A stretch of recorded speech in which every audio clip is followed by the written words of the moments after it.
नमस्कार दोस्तों। एक नई लर्निंग के साथ हाजिर हूँ और आज की जो लर्निंग होगी हमारी एक और स्टॉक को लेकर के, कोई नई कंपनी के ऊपर बिल्कुल स्टडी नहीं कर रहे हैं। एक पुरानी कंपनी के ऊपर रिविजन पार्ट कर रहे हैं। रिवीजन पॉइंट ऑफ व्यू से हम लोग जानने की कोशिश करेंगे, जो कंपनी जिस हिसाब से चल रही थी, वहाँ पे क्या ग्रोथ लेवल बनी है? क्या पोटेंशियल्स लगातार बढ़ी है? या कुछ ऐसे चीज़ें जो पेनी स्टॉक की वजह से ऑपरेटर का गेम तो नहीं स्टार्ट हो? इन सभी पहलुओं की तरफ ध्यान देंगे और समझने की कोशिश करेंगे। हाँ, खास करके इसकी वेबसाइट की इमेजेस हमें काफ़ी अट्रैक्टिव लगता है। ओनली ऑन इमेजेस की बात करूं, जहाँ पे company residential development, commercial development और इसके अलावा ये कंपनी इंफ्रा पे काफ़ी ज़्यादा कामकाज करती है। और काफ़ी अच्छी अच्छी इमेजेज उन्होंने बना के रखी है। और ये एक्चुअली बिल्डिंग कहाँ पे है, ये ऐसा मैं बात नहीं कह सकता, क्योंकि कहाँ पे बिल्डिंग है कहती है बेटर स्पेस, बेटर प्रॉफिट्स की बात कहती है। और इन्होंने कहा कि हमारे पास प्रोडक्टिविटीज़ के अंदर ऑन प्रोजेक्ट है, अपकमिंग्स प्रोजेक्ट हैं और जो कंप्लीटेड प्रोजेक्ट हैं वो भी शामिल है। फिलहाल ऑन प्रोजेक्ट की तरफ हम ध्यान दें, क्या कहती है इनके बारे में। कुछ प्रोजेक्ट के नाम उन्होंने मेंशन किया कि नहीं किया, ऐसा तो बात नहीं कहती है। कहती है जो चलो ऐसा निकल के आता है, इसमें आप समझ सकते हैं। एक हैदराबाद की बात कहती है, हैदराबाद की बात कहती है, जो ऑनगोइंग प्रोजेक्ट की बात उन्होंने रखी थी। मार्केट में जो इसकी स्टॉक है, पेनी स्टॉक की कैटेगरी में आती है। और क्योंकि मार्केट में प्राइस काफ़ी छोटा सा है, बुक वैल्यू ₹1.23 कहता है, करंट मार्केट की प्राइस ₹1.62 कहती है आज के टाइम में। यदि सितंबर की रिजल्ट के सितंबर के डेटा को यदि देखें, तो कह सकते हैं हमने सितंबर को लास्ट में इसको स्टडी किया था। सितंबर के लास्ट के बाद मार्केट सोचिए कहाँ से करीब 76 पैसे से चलकर 75-76 पैसे से चल कर के प्राइस ₹1.62 पे आ गई। क्या यहाँ पे कुछ बड़ी रैली हुई है? रैली के पीछे डिमांड बढ़ी है, या कुछ इसको ऑपरेट तो नहीं किया गया? उनको भी हम वेरीफाई करेंगे। जहाँ तक कंपनी की इंट्रिंसिक वैल्यू का सवाल है, वो काफ़ी कम है, 40 पैसे कहता है। आरओई और आरओसी की आंकड़ा भी बहुत ज़्यादा नहीं रिटर्न की बात कर रही थी। मार्केट कैप 227 करोड़ का कहता है, क्योंकि फिलहाल जो प्राइस अभी हायर टू हायर पे है 52 वीक के। प्रमोटर्स की जो कंट्रोल है, केवल 19% कंट्रोल है। रिस्ट कंट्रोल आम पब्लिक के पास है। जहाँ तक इंडस्ट्रियल के पी के अकॉर्डिंगली कंपनी का जो स्टॉक का पी निकल के आता है, वो आता है 101x का। कहाँ से?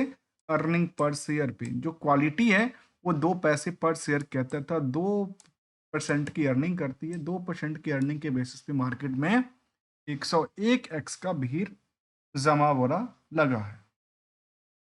यदि आप डेट टू इक्विटी का देखें तो बिल्कुल फ्री है। करंट रेशो का नंबर काफ़ी ज़्यादा कहता है। इसके लिए एक सिम बहुत बड़ी नहीं, छोटी सी रिकन्सलेशन की पार्ट होगी। और इसके अलावा की चर्चा करें, जिसमें हमने कुछ स्पेशल्स रेशियोज लिया है परसेंटेज वाइज निकालने को लेकर, कि आखिर पूरे ओवरऑल बिजनेस में कितनी परसेंट कमाती है कंपनी प्रॉफिट के तौर पे, कितनी परसेंट मार्केट में उधार फंसी है, और प्रॉफिट के बेसिस पे जो उधार का परसेंटेज है वो क्या कहता है। इनको भी हम रिसर्च करके थोड़ा सा एनालिसिस करेंगे। इसमें हम रिस्क एनालिसिस की बात करते हैं। रिस्क के बेसिस पे जो रिजल्ट का पार्ट निकला है, रिजल्ट के बेसिस पे जो रिटर्न की पार्ट कहती है, डिमांड उनका क्या कहना चाहती है। जो कंपनी 2003 में बनी थी, Excel Realty and Infra Limited के नाम से, फॉर्मली नाम कुछ और था कंपनी का, एक्सेल इन्फोवेज लिमिटेड था। बाद में इनका देखा गया company infrastructure facilities IT enables PPO services and the general trading activities में शामिल हुआ। क्या स्टॉक मार्केट ट्रेडिंग करती है या क्या करती है, इस पर भी हम जानने की कोशिश करेंगे। सेगमेंट वाइज यदि मिल जाए तो बेटर हो सकता है। ईएसएम स्टेज 1 में इसको रखा गया है, ट्रेडिंग एंड डिस्ट्रीब्यूशन डिस्ट्रीब्यूशन के अंदर रखा गया है इसको सेगमेंट वाइज में। और यहाँ पे सेगमेंट वाइज भी कंपनी ने अपनी डेटा साझा किया हुआ है सितंबर तक की। तो कंपनी का सेगमेंट वाइज जो है, सबसे ज़्यादा जो अर्निंग आती है उसका आती है trading activities, second part is infra parts में आती है। उसका कह सकते हैं इसको ट्रेडिंग एक्टिविटीज़ के अंदर की कंपनियां रही है। ट्रेडिंग मतलब स्टॉक ट्रेडिंग करती है मार्केट में, या कुछ और ट्रेडिंग करती है, इसके लिए उन्होंने डिक्लेरेशन ऐसा नहीं दी।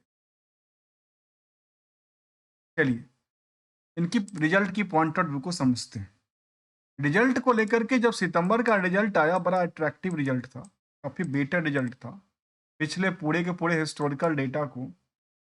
22 के बाद, मतलब 22-23 की फाइनेंशियल ईयर से लेकर के अभी तक देखा जाए तो 25-26 में आकर के 4 करोड़ की टर्नओवर क्रिएट करती है। इतनी टर्नओवर क्रिएट करने के बावजूद भी कंपनी 8% से ज़्यादा नेगेटिव इम्पैक्ट पे चल रही है। जहाँ पे चाहे वो सितंबर से डेटा के बेस की बात करें, यहाँ पे इन्होंने काफ़ी ज़्यादा ग्रोथ लेवल बनाई है और करीब-करीब 4 करोड़ में 1 करोड़ से ज़्यादा की प्रॉफिटेबिलिटी भी बुक किया है, जिसमें अदर सोर्स ऑफ इनकम का पार्ट जो है 1 करोड़ 30 लाख की आती है।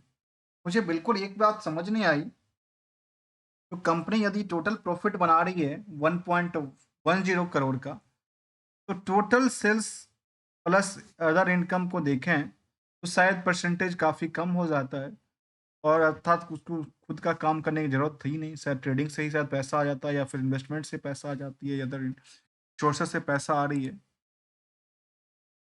जबकि ईयरली ग्रोथ कहती है कि लास्ट कुछ 12 महीने में करीब 6 करोड़ को टच करने की उम्मीद पे चल रही है, और प्रॉफिटेबिलिटी भी करीब 2.25 करोड़ बुक कर चुकी है, जिसमें कि 4 करोड़ से ज़्यादा कंपनी के पास क्या है, अदर सोर्स ऑफ इनकम से ही आती है। रिस्क इम्पैक्ट को देखें तो यहाँ देख करके अचंभित हो जाते हैं। करीब 2 साल की रिस्क इम्पैक्ट को दर्शाती है। अब भले ट्रेडिंग कर रहे हैं या इंफ्रास्ट्रक्चर का कामकाज है या आपने बिल्डिंग बनाई, आपने जो भी काम किया, भले आपने इतनी बड़ी अच्छी बिल्डिंग बनाई, एक्चुअली इसमें इतना बिल्डिंग बनाई है या केवल केवल इमेज की बात कर रही है, लगता है कि दुबई की इस इमेजेस लगा हुआ है। इस तरह की चीज़ों को लेकर के आप यदि ये कहते हैं जो हम बिल्डिंग बना दिए या कुछ ट्रेडिंग कर दिए तो हमारे जो पैसे हैं वो 2 साल के बाद आते हैं, तो ये आपके लिए बड़ा डिमेरिट संकेत देता है। और बैलेंस शीट की फिगर कहती है जो कर्ज बिल्कुल नहीं है, अच्छी बात है।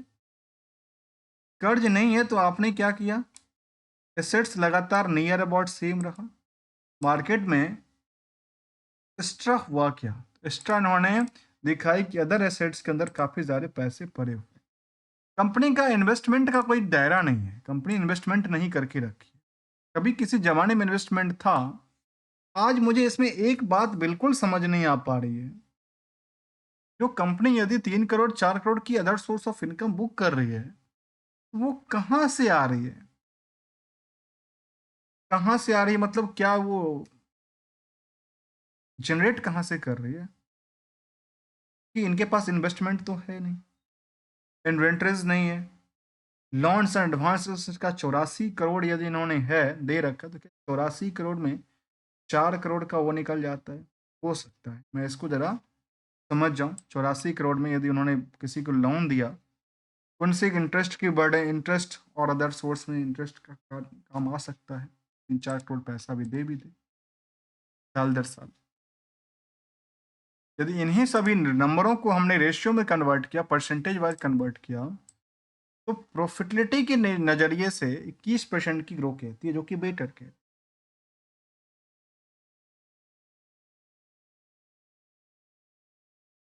और दूसरी तरफ यदि हम देखते हैं इसको, तो डेटर्स रेशियोज 152% का आंकड़ा देती है।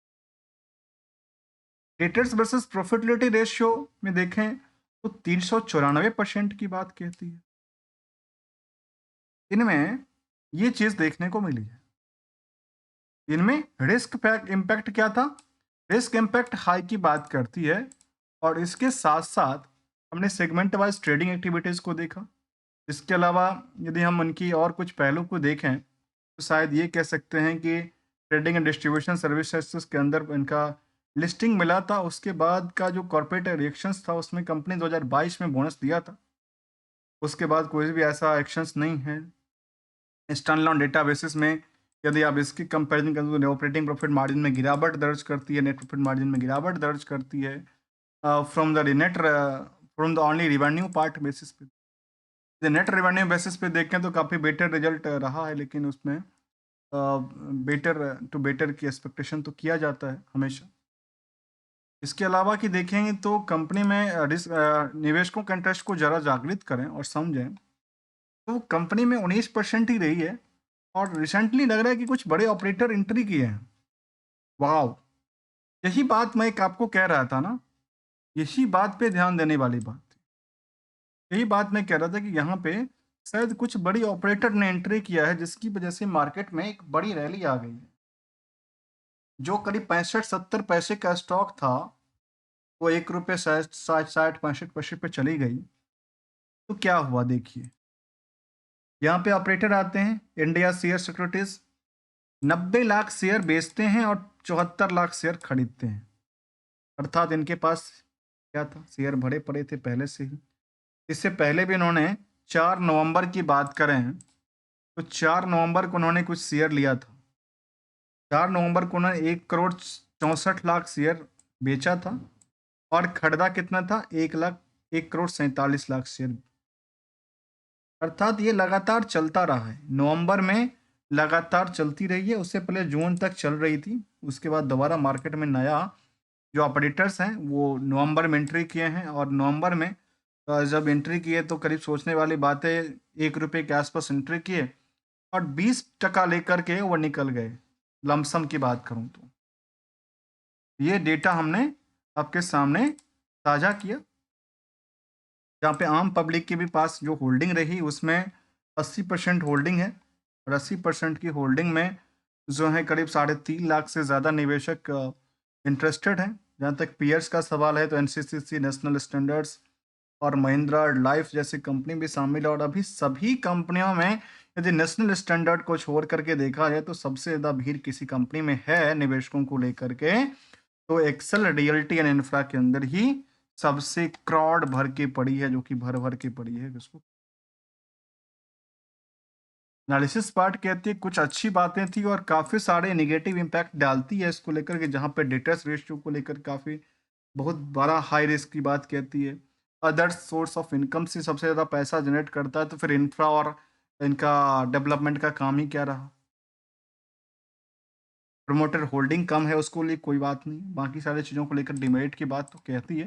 तो यहाँ पे एक चीज़ कह सकते हैं, जो यहाँ पे कुछ ऑपरेटर यहाँ पे एंट्री करते हुए नजर आए थे और ऑपरेटर के बेसिस पे मार्केट ने जो जो छलांग लगाई है ना, उसी के बेसिस पे छलांग लगाई। उनको इन्होंने जो पहले पोजीशन लिया होगा उनको धीरे धीरे करके बेचना है और फिर कोई खरीदने वाला मिलेगा नहीं उस रेट पे, फिर मार्केट में क्या होगा, सब धीरे धीरे करके अपनी पोजीशन को राइट ऑफ करके धीरे धीरे करके बेचेंगे, फिर आम निवेशकों को नुकसान हो सकता है और नए जो पुराने ऑपरेटर थे उनको बेनिफिट के साथ मार्केट से निकलने एग्जिट करने का मौका मिल जाएगा। यहाँ पे गोल्डन रूल को हम लोग डिस्कस करते हैं। गोल्डन रूल कहता है जो टारगेट क्या है जब आप एंट्री करते हैं, तो एक तो लंबे टारगेट के लिए केवल F2 को टेस्ट कर लीजिए, जिसमें कि फंडामेंटल और फ्यूचर एक्सपेक्टेशन फ्यूचरिस्टिक की बात किया जाता है। शॉर्ट पीरियड में देखते हैं तो हमेशा एसएल का यूज करना सीखिए और जो प्रॉफिटेबिलिटी है उसको बुक करते रहना चाहिए, जिसमें परसेंटेज और टाइम फ्रेम खुद की डिसीजन हो सकता है, जिसके लिए प्रिंसिपल होगा, जिसके लिए एक डिसीजन मेकिंग होगा, तभी आप मार्केट में क्या कर सकते हैं, मार्केट में सस्टेन कर सकते हैं। अदरवाइज मार्केट में हर दिन कुछ बड़ी न्यूज़ें आती है, कुछ बड़ी प्रॉम्प्ट आती है और मार्केट कई बार गिरती है, कई बार चलती है, तो चलती रहती है। ऐसे ही मार्केट का स्ट्रेटजी ही कहती है, जो कि कभी चलना, कभी गिरना, कभी सेम रेंज से बाहर निकल जाना और ऐसे कि कहीं किसी का पैसा बनना, किसी का पैसा डूबना चलती रहती है, क्योंकि एक का पैसा बनाना है तो दूसरे के पैसे को। तो यहाँ पे एज ऑन टाइम फ्रेम की बात करें तो मार्केट में डिमांड्स लगातार बढ़ी है स्टॉक को लेकर के और लगातार बढ़ते बढ़ते बढ़ते देखा गया कि पिछले 2 साल, 1 साल, 4 साल में करीब 400, 500, 600% तक की ग्रोथ उन्होंने क्रिएट किया है। मिलेंगे कुछ नई स्टडी के साथ, तब तक के लिए thank you so much for joining here.